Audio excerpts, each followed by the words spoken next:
Nesta segunda aula nós iremos falar sobre o fascismo. Né? O fascismo ocorreu ali na Itália, né? Com a ascensão de Benito Mussolini ao poder. Então, em 1919, Benito Mussolini ele cria o Face Italiana de Combattimento. Né? Então, face são feixes utilizados para segurar um machado, né? Um machado. Então, é como se a gente dissesse machado italiano de combate. Então, esse grupo paramilitar, ou seja, essa milícia tinha como objetivo conquistar o poder, de forma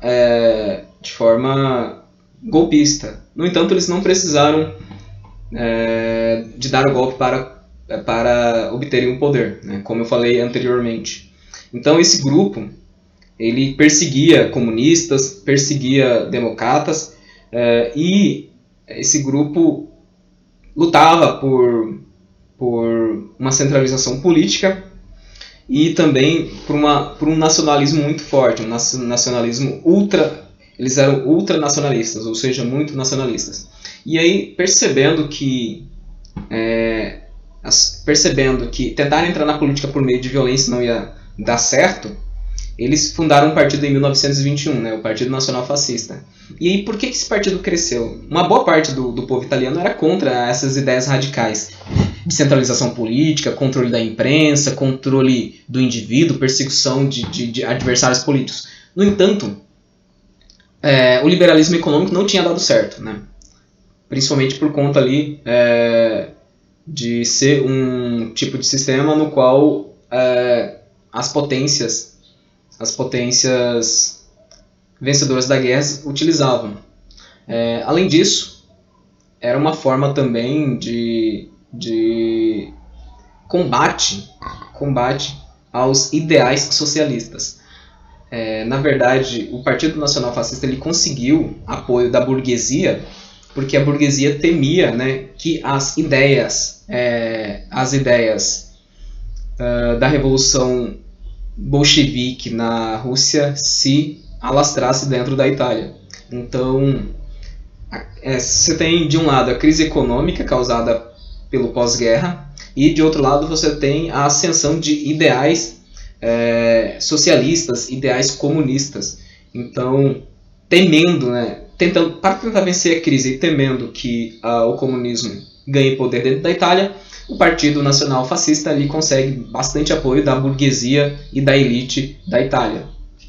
Então ocorre que, em 1922, houve uma greve geral dos socialistas, né, que lutavam por melhores trabalhos. Eles queriam também implantar o socialismo dentro da Itália.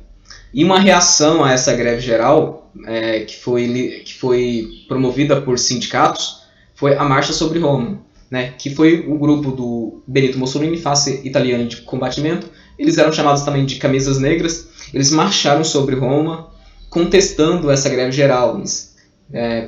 Ou seja, eles não queriam que houvesse essa greve, que isso atrapalharia a economia, entre outros assuntos. Então eles foram contra. Eles marcharam ali de forma pacífica e aí eles ganharam bastante apoio da população italiana. Em 1924, esse partido participa das eleições e obtém 65% dos votos, né?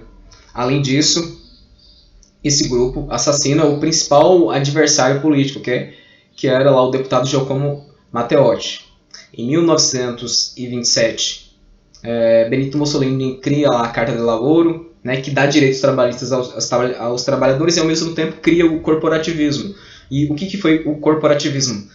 Foi subordinar as decisões dos trabalhadores e das empresas ao Estado. Então quem decidia não era nem os trabalhadores e nem as empresas. O Estado determinava e ninguém podia questionar, né? Então, como que Mussolini entrou no poder?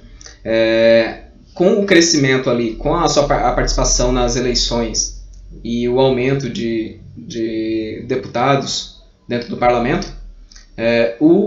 o rei da Itália, né, Vítor Emanuel III, né, deu a chancelaria, né, ao Benito Mussolini, o cargo de primeiro-ministro. Então, por conta disso, ele se tornou ali o chefe, né, de governo do Estado italiano. Bom, uma outra questão importante foi a questão romana, né? Em 1870, 1871, houve a unificação da Itália, né? A Itália anteriormente era vários reinos independentes. Com essa unificação em torno de um monarca, a situação do Vaticano, da Igreja Católica, que tem sede em Roma, estava inconclusa. Então, a Igreja Católica perdeu muito de suas terras quando houve essa unificação, e as outras terras que a Igreja tinha não se sabia qual o status dela, qual o status jurídico, se pertencia à Itália, se pertencia ao governo. Tá? Então, Benito Mussolini, e a Igreja era bastante crítica ao governo do Mussolini, né, pelas suas arbitrariedades. No entanto, Mussolini resolve essa questão por meio do Tratado de Latrão, no qual ele busca apoio da Igreja Católica para o seu governo, e ele concede à Igreja Católica indenização pelas terras que a Igreja perdeu, e dá status, né, ao Vaticano, dá status de Estado. Então o Vaticano se torna um Estado, como um Estado qualquer. E o Papa, ele é o chefe religioso, né, do catolicismo, e ao mesmo tempo ele é chefe político do Estado do Vaticano. Então o Vaticano é como se fosse um Estado dentro de outro Estado. É considerado o menor Estado do mundo, o Vaticano. Então, em 1935, o Benito Mussolini começa a efetivar a sua política expansionista e imperialista ao invadir a Etiópia, e em 1939 ele anexou a Albânia, né, um reino ali, um estado ali da Península Balcânica na Europa. E também neste mesmo ano ele estabelece o Pacto de Aço, conhecido como Pacto de Aço e oficialmente Pacto de Amizade, no qual a Itália e a Alemanha estabelecem um acordo de que, caso qualquer desses países entre em guerra, ou saia de uma guerra, essa saída ou essa entrada tem que ser permitida pelos membros desse pacto, né? Então, houve esse pacto aí já sinalizando aí que poderia haver um novo conflito de escala mundial. Então, isso aqui foi um fator muito importante que nós temos de entender sobre o fascismo. A gente vai trabalhar agora o nazismo. Então, como a gente informou já sobre as consequências lá da guerra, da Grande Guerra para a Alemanha, então em 1918 ocorre, né, o término da guerra, e a Alemanha tem que assinar o Tratado de Versalhes, no qual ela é bastante punida por ser considerada a única culpada pela Grande Guerra. Em 1919, né, se estabelece, né, ocorre a queda da monarquia e se restabelece a República de Weimar, né? E nesse mesmo ano, o Hitler ele entra para o Partido dos Trabalhadores Alemães. Hitler entra para o Partido dos Trabalhadores Alemães. Em 1920, esse partido, o nome dele é mudado, né, para Partido Nacional Socialista dos Trabalhadores Alemães, ou Partido Nazista. E aí, os mesmos fatos que ocorreram ali na Itália também estavam ocorrendo ali na Alemanha, né? Ocorreram problemas econômicos, inflação estava muito alta, né? E o que é inflação? Inflação é quando o poder de compra do dinheiro se perde, né? Então, imagina que com R$100 eu compro 100 canetas. Se houver inflação, esse valor, esse R$100 ele vai perder o valor que ele tem. Então, por exemplo, com R$100 que anteriormente eu conseguiria comprar 100 canetas, porque o poder de compra era alto, esse valor ele tinha um poder alto, ele perde. Então, no outro dia eu consigo comprar com R$100 50 canetas. Por conta da inflação, essa moeda, esse dinheiro perdeu o seu valor. Então, ocorreu isso de forma bem grave na Alemanha, né?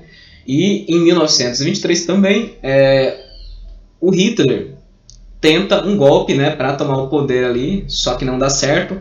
Então ele é condenado a 5 anos de prisão. No entanto, ele fica alguns meses na prisão. Dentro da prisão ele escreve o livro Mein Kampf, Minha Luta, no qual ele estabelece os seus ideais para uma nova Alemanha, né? Ideais imperialistas, antidemocráticos, racista com relação às minorias, principalmente os judeus, né? E aí, não conseguindo o poder por via do golpe, o Hitler ele se candidata a presidente. No entanto, ele tem cerca de 37% dos votos. Ele perde para Paul von Hindenburg, que participou como general ali da Grande Guerra. E então Paul von Hindenburg ele vence a eleição e, como o Partido Nazista, apesar de não ter ganho a eleição para presidente, ele teve bastante vencedores no parlamento, né? Então, em 1928, o Partido Nazista tinha 14 membros no parlamento. E na outra eleição, em 1932, o Partido Nazista consegue 230 membros dentro do parlamento, né? Com essa força na política, o presidente Paul von Hindenburg concede ao Hitler a chancelaria do Estado alemão, ou seja, ele se torna chanceler ou primeiro-ministro. E o primeiro-ministro ele é quem governa efetivamente. Então, o Paul von Hindenburg ele era o presidente, né? Ele tinha função de Estado, ele governava função de Estado. E o Hitler governava o país de forma efetiva. Ocorre que, em 1933, o Paul von Hindenburg ele morre, e aí o Hitler deveria ser convocado a eleições para se escolher um novo presidente. Esse novo presidente poderia escolher um outro ministro, um outro chanceler. No entanto, Hitler não permite que isso aconteça, e então ele acumula os dois cargos, de chefe de Estado e de chefe de governo, né? Então ele assume esse poder, um poder absoluto, e ao assumir esse poder absoluto em 1933, ele cria a Juventude Hitlerista, que tinha o objetivo, né, de implantar os ideais hitleristas desde a mocidade. Como eu falei anteriormente, nos estados totalitários, os ideais totalitários eles vinculavam em toda a sociedade, na igreja, na educação. Então ele cria a Juventude Hitlerista para que a juventude desde cedo já saiba, né, a importância de um Estado forte e sempre apoiar o governo. Hitler também criou teve a SS, Tropas de Proteção, e as Tropas de Assalto, né, SSA, Tropas de Proteção, ou melhor, SS, Tropas de Proteção, e SA, Tropas de Assalto, né, em 1934. Ocorre que, em 1934, ocorre a Noite dos Longos Punhais, no qual Hitler, através das tropas de proteção, ele persegue vários dos seus opositores, né, e manda matá-los. E aí esse período é conhecido como Noite dos Longos Punhais. Então, embora o Partido Nazista estava ascendendo e Hitler já estivesse no poderio absoluto sobre o Estado alemão, havia pessoas dentro do próprio partido que eram oposição a Hitler. Então Hitler mandou perseguir e matar todos os seus adversários. Ele criou também a Gestapo, que é a polícia secreta também, para investigar os adversários e, né, eliminá-los. O serviço militar se tornou obrigatório e, contrariando os artigos do Tratado de Versalhes, né, que de alguma forma não permitia que a Alemanha tivesse um exército grande. Foram também criadas as leis de Nuremberg, as primeiras leis racistas com relação aos judeus. Isso foi lá em 1935. Então o Hitler ele remilitarizou a Renânia em 1936 e nesse período também houve os Jogos Olímpicos na Alemanha, e Hitler queria se utilizar desses Jogos Olímpicos para evidenciar, para mostrar que a raça ariana, né, era superior a todas as outras raças, né? E houve um fato lá interessante, que o estadunidense Jesse Owens, ele ganhou 4 medalhas olímpicas, vencendo inclusive os alemães, e Hitler em protesto se retirou, né, ali das Olimpíadas em protesto pelo fato de ele ter ganho. Então isso é um fator importante, né? Porque o nazismo, além de ele ter todas as características ali do fascismo italiano, ele foi além, porque ele tinha uma ideia racista, preconceituosa muito forte, e por conta disso, a gente vai estudar isso um pouco mais na Segunda Guerra Mundial. Então ele utilizou a propaganda, utilizou o cinema, né, para ridicularizar os judeus, Então ele criou na população um sentimento de que os judeus eram os culpados por tudo que havia de mal na humanidade. Por exemplo, a Revolução Russa só aconteceu por conta dos judeus. O problema econômico e a perda da Alemanha na Grande Guerra foi por conta dos judeus. Os problemas econômicos da Alemanha eram por conta dos judeus. E aí a consequência disso foi, né, um massacre dos judeus ali na Segunda Guerra Mundial. Bom, ele anexou a Áustria em 1938, né, essa anexação ficou conhecida como Anschluss, e também nesse mesmo ano houve a Noite dos Cristais, né, o que foi a Noite dos Cristais? Os membros lá do hitlerismo saquearam várias sinagogas, várias lojas de judeus, e roubando vários produtos, inclusive muitos judeus foram mortos nesse massacre. Ficou conhecido como Noite dos Punhais porque, né, as vidraças das lojas estavam todas quebradas, então ficou conhecido como Noite dos Cristais, esse massacre de judeus em 1938. Bom, através de uma política no qual o Hitler valorizou a economia interna através do protecionismo, criou grandes obras para diminuir o desemprego. Além disso, muito da melhora da economia na Alemanha ocorreu pelos saques da riqueza dos judeus.